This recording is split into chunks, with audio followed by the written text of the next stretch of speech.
Днес ще ти разкрия 4 невероятни факта за най-интелигентното морско същество – октоподът. Някои го наричат извънземното на океана. И има защо. Първо. Октоподът има 3 сърца. Да, 3.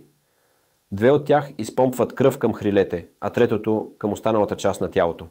И не, кръвта му не е червена, а синя. Това е, защото съдържа мед, а не желязо.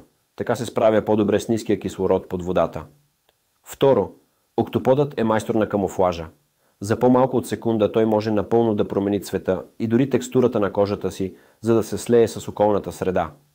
Това го прави почти невидим за хищниците и за плячката му. Трето, невероятният му мозък.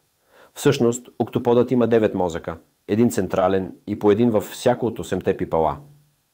Те му помагат да решава задачи, отваря буркани, дори да планира бягства от аквариуми. Има случаи, в които октоподи си спомнят решение на пъзели с месеци. И накрая, най-странното може би, октоподът няма нито една кост. Това му позволява да се промушва през миниатюрни процепи, по-малки от една монета. Ако главата му минава, целият октопод минава. Ако ти беше интересно, абонирай се за още животински чудеса. Имаме още какво да открием в дълбините.